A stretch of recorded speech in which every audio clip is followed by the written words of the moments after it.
literally everybody needs to really embrace their uniqueness. Because if you hide it, then you're not giving that special gift you have to the world. Hi, everyone. Welcome to Hart Inspired, the show dedicated to highlighting individuals in their pursuit of authentic leadership. We peel back the layers to uncover the roadblocks we all face, explore the actions we can take, and how to persevere towards the best version of ourselves. It is my hope that you'll be inspired by their story and gain some insights to help you in your own journey. She'll make you laugh, move you to tears, and then into action. Brana Williams, a successful attorney who has built a career and a life matching to the beat of her own drum. Brana says that fulfillment comes not in spite of our eccentricities, but because of them. Known in the law and coaching arenas for her compassion, humor, and her signature to take no prisoners approach, Brana focuses on helping women forge authentic paths and lead unapologetic lives. Please welcome my guest, Brana Williams. Hello, Brana. Welcome to the show. I am so excited to have you here. You are the first lawyer that we're having on the show, and I don't want the audience to think, oh, this is going to be stodgy, because it is nothing but. No, thank you so much. I'm so excited to be here. This is wonderful. Thank you. Yes, absolutely. So this is a series about women in leadership and the powerhouses that we have on the show, like yourself. When we talked, you mentioned about your law firm and how different it is compared to what we perceive as lawyers. And so I would love to hear about your journey into law. All right, well, here's the short version. Yeah. I grew up on a tobacco farm right here in South Carolina. So I went to school because I thought that would be easier. I was wrong. But anyway, so I went to law school. I went straight through school. I went to law school. And now I've been practicing for 30 years. Good God.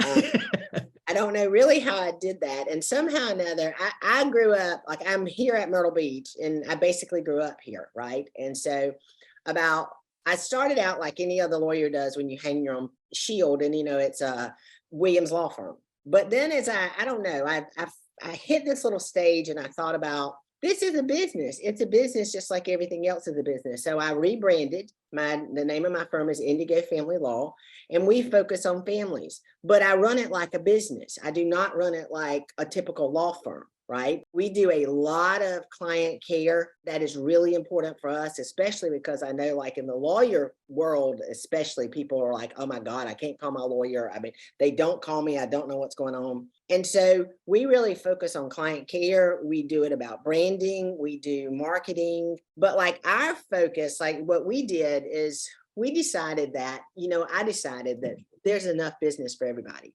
So my focus is on families. I like to help the parent, the good parent, and that's who we focus on and who we care about and who we try to deal with. And we tell people like it is, whether that's good or bad. I was reading in your bio that in your career, though, before family, you have dealt with some hard cases, death penalty. Oh my gosh, yes. Felony, divorce, malpractice. Yeah, that was it. I did. You've seen it all. Yeah, and I've done 3 death penalties. And I will say this, that was one of the most intense moments of my life when the client was actually sentenced to death. I mean, it's transformative. Not to say that the man didn't do it, not to say that it wasn't a horrific crime or any of that. It's still, he's a human being, and it's right. It was a bad situation. And so, yes, I've done what people on TV kind of sort of look at and we watch on the TV shows, and it really is my everyday life. In fact, I've been in court all week this week with criminal cases trying to finish up. But what I did when I transitioned is I transitioned to focus.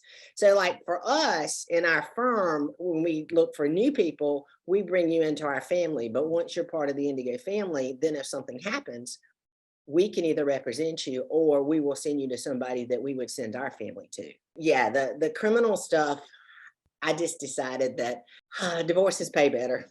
I wanted to just go there, just saying, criminal matters. The worst thing in the world is if somebody goes to jail and they really didn't do it.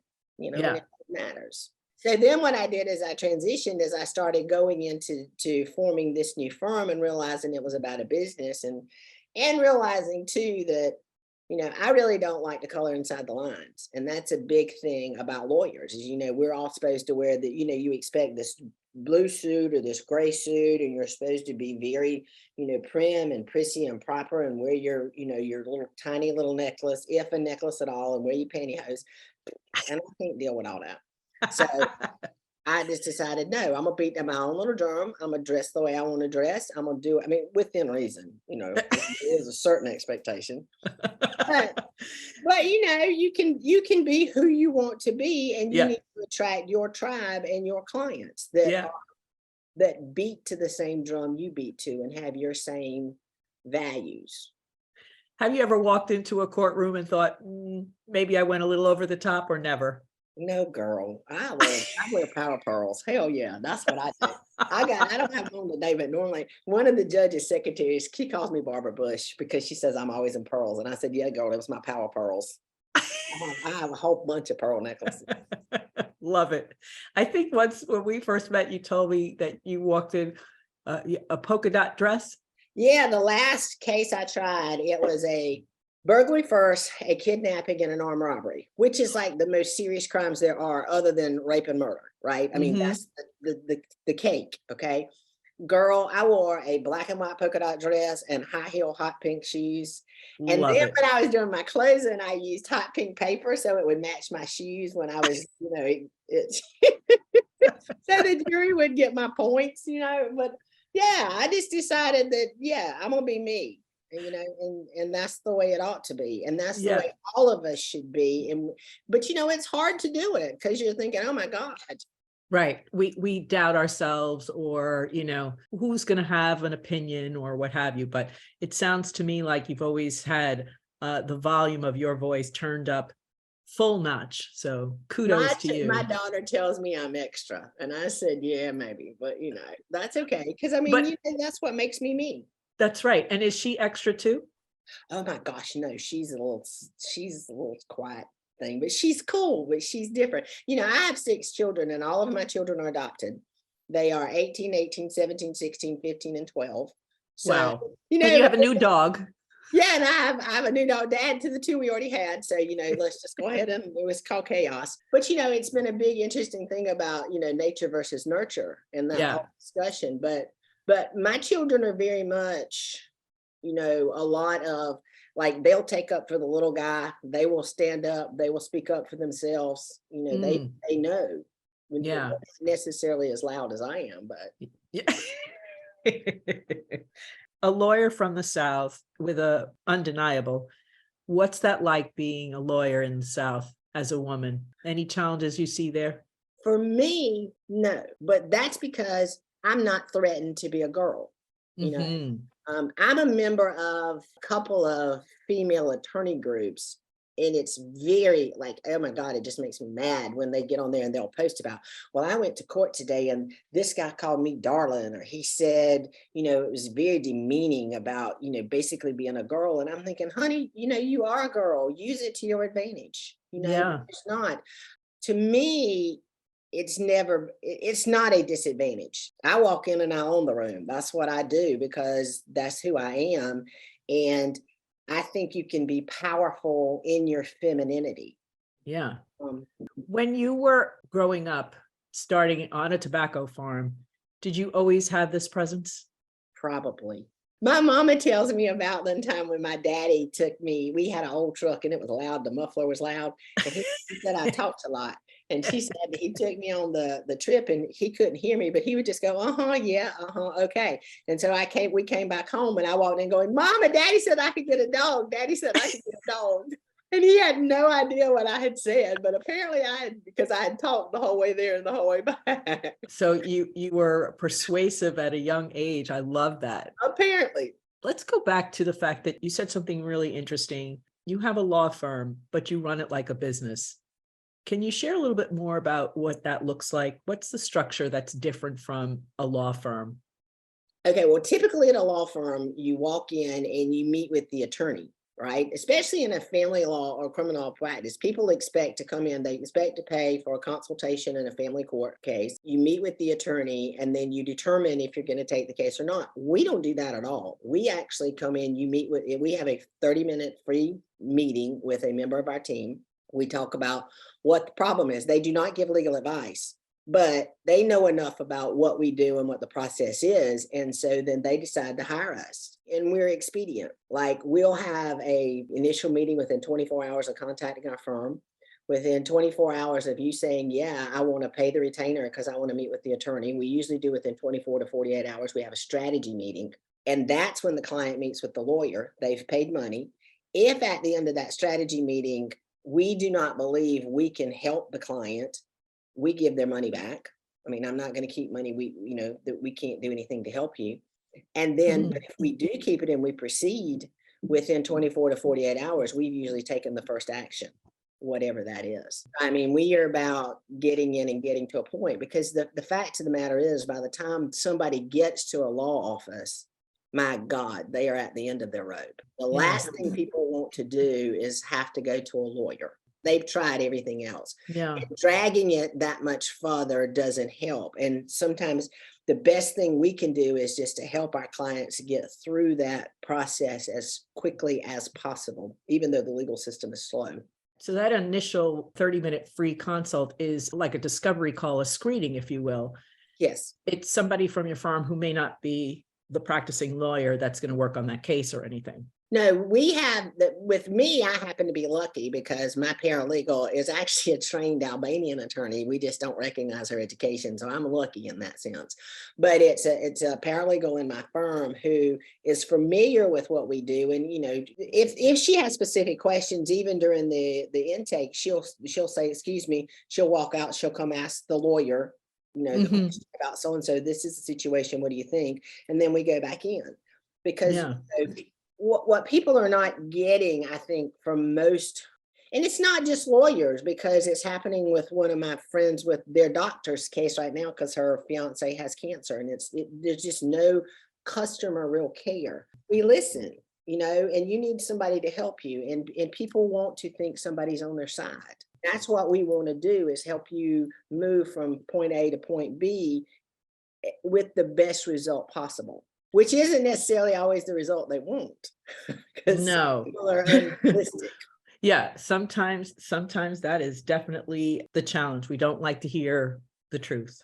No, and it is a real disservice when you do not speak the truth and do not give a realistic expectation. That's a lot of my whole thing is about being real honest about it, because it takes a hell of a lot less energy. It's like, if you tell the truth, you don't have to remember what you made up, and you don't have to fake it, and you don't have to have this aura. And not to mention, we all know when you're around somebody who's fake, you can feel that energy. Energy's real, absolutely. When fake energy is there, and when somebody's not being real and not being authentic with you. So have there ever been a case where you just knew it wasn't right for you, right for the firm? Oh yeah. In fact, we just parted ways with the client this morning. Her expectations are just not real. Yeah, aligned.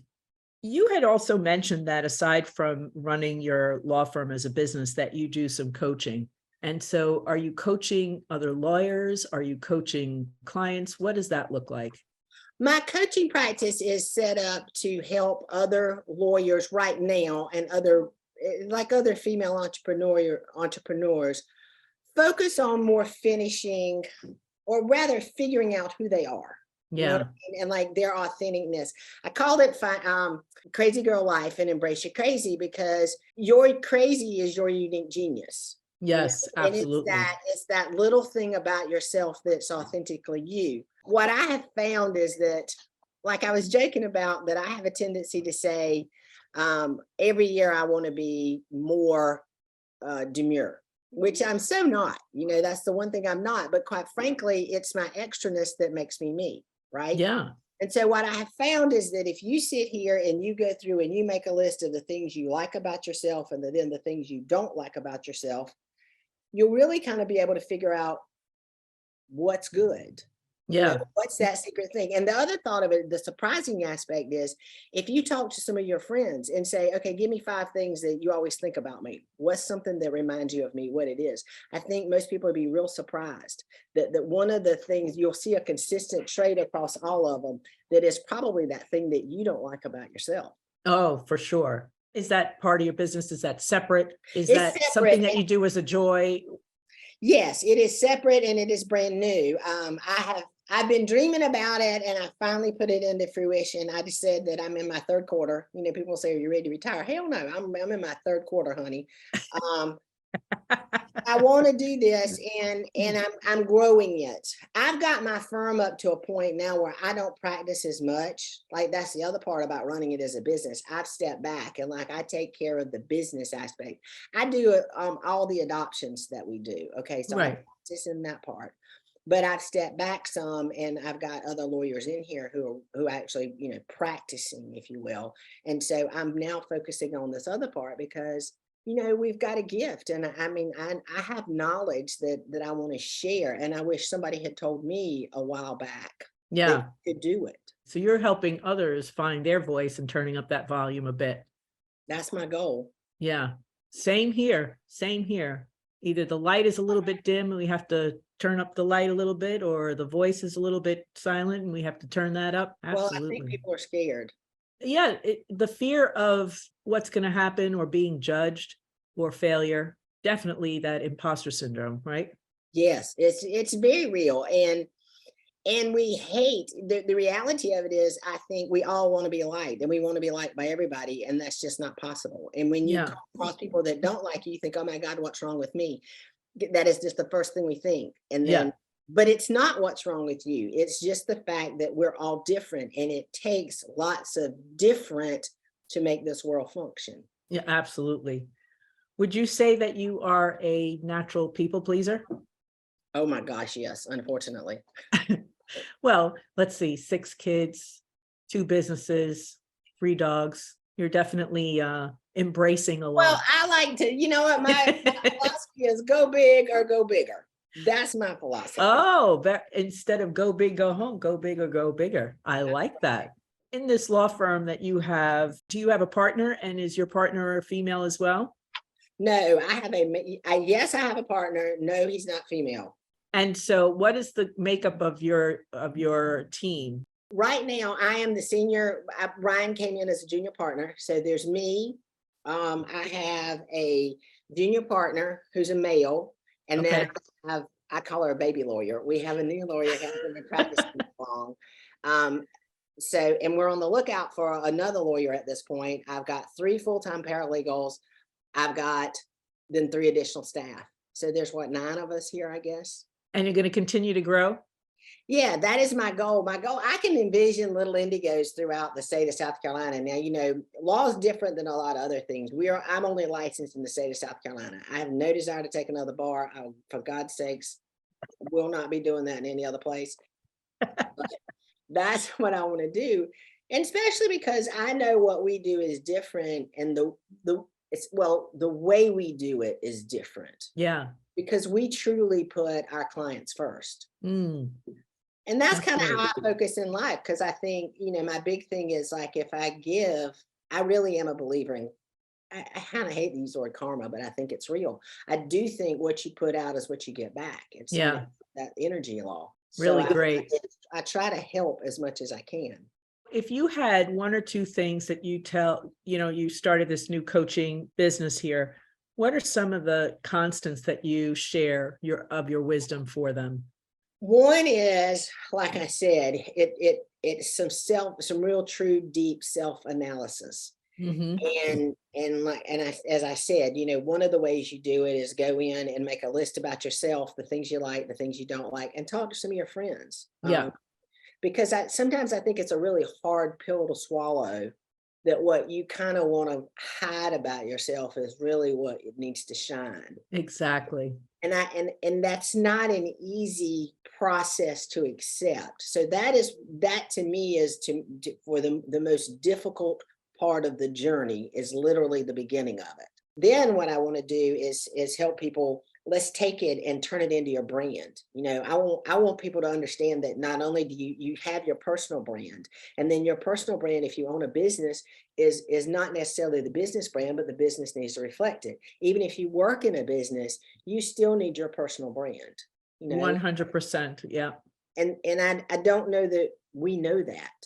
I wasn't taught that growing up, and I had great No. parents who did all kind of stuff for me and tried and did the best. And my God, they encouraged me and let me know I could be or say or do anything I wanted to be when I grew up. I just didn't know that. So that really is kind of the main thing. And then the third aspect is it's kind of not easy. You got to find the courage and you got to dig deep to do it and understand you're not going to be everybody's cup of tea.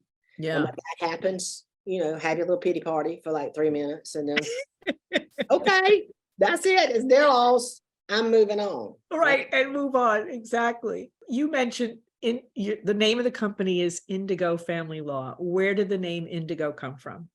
Well, that is an interesting story because I love the color royal blue.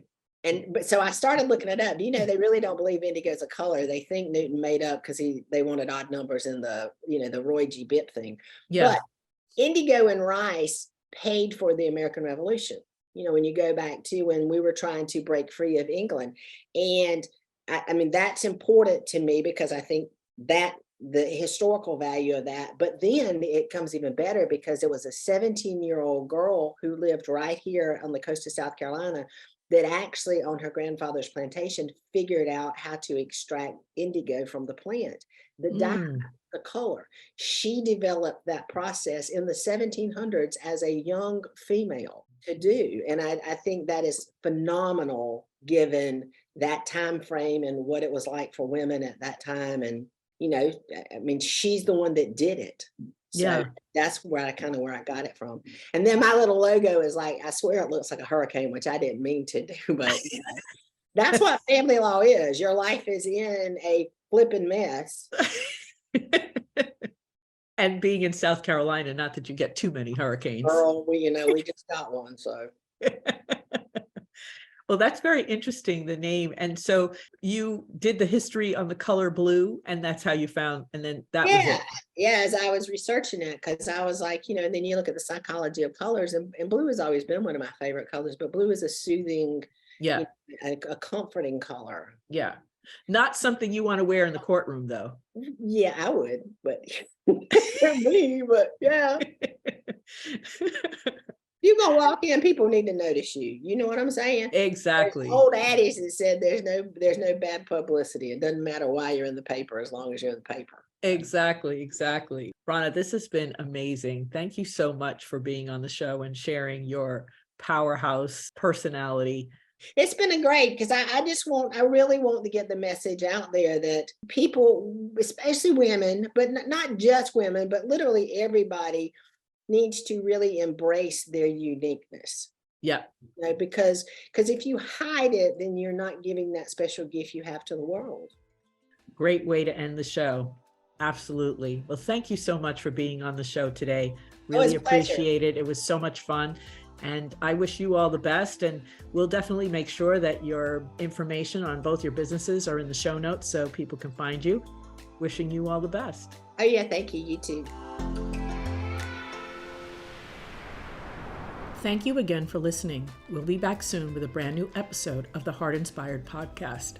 Until then, I'm your host, Michelle Delgado. I welcome you to support the show by rating us on Apple, Spotify, or wherever you listen to your podcast. To learn more about Hart Metrics Consulting, book a strategy call by visiting the website at hartmetrics.com.